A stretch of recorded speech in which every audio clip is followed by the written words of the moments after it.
On-the-scene coverage of ACC.13 is supported by Janssen Pharmaceuticals, Incorporated.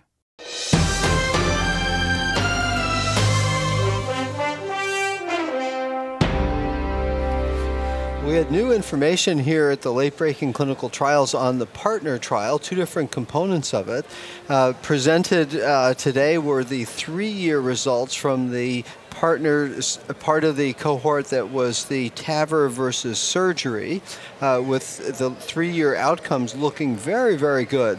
Really identical outcomes between surgery and the either type of transapical or transfemoral placement of the percutaneous valve.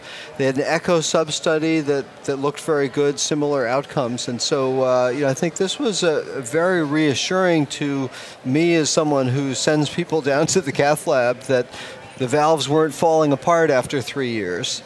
Yeah, I think it's really great data. Of course, the 1-year data from the study looked terrific, but a legitimate question that was raised is the procedure durable? And I think the study shows out to 3 years, yes, TAVR is durable. Yeah. And that to clinicians should be a very, very reassuring signal. Yeah. In particular, I think the transfemoral approach is an appealing one. And of course, because of vascular disease, not every patient is eligible for that. But separate from this particular study, there was also a new trial, PARTNER 2, that examined a second generation or a next generation TAVR device that is lower profile.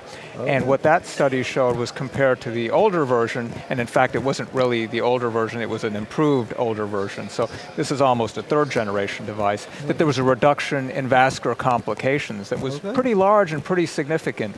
And as you're aware, one of the big problems with TAVR is a lot of those patients are vasculopaths because they're older patients, calcific AS, lots of times significant peripheral atherosclerosis, especially in the iliacs and femorals, and that makes vascular access very tricky. But with this lower profile device, the complication rate came down quite substantially.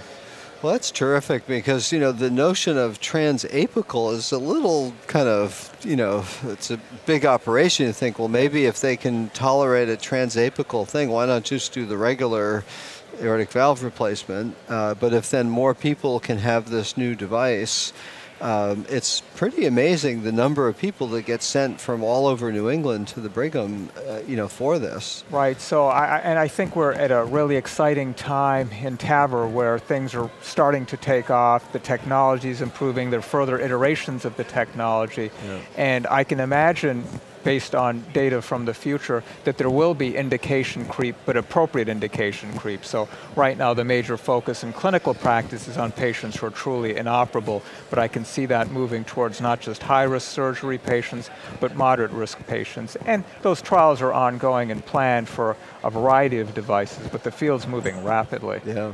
So right now, if you wanted to do it, it's only if you're deemed inoperable by a surgeon that you're allowed to do this? Yeah, so really it's the heart team approach where a surgeon, an interventionalist, and a general cardiologist have conferred and decided, yes, this patient truly is inoperable. Depending on the center, maybe even a couple of opinions from surgeons. And if a high-volume surgeon really thinks that this is risky, and preferably a team agrees with that, then TAVR can be considered in these inoperable patients. But the data ex-US are already pretty good, though not level 1A type evidence, that this is a good alternative for patients who might even be high or moderate risk for surgery. Oh, it's exciting, and to see the 3-year results here, maybe that'll be reassuring, can open up some of those new indications. I think so. A lot of times people don't realize that these valves have been tested on a benchtop. I don't mean the specific one being implanted in a person, but the models have been tested on a benchtop for fatigue, where they're opened and closed, thousands of times to make sure that they can last for a period of years, just as with surgical mechanical valves. And that data obviously looked good before companies moved into humans. So there's good reason to think these should be durable. Well, thanks for watching. I'm Chris Cannon here with Deepak Bhatt for On the Scene.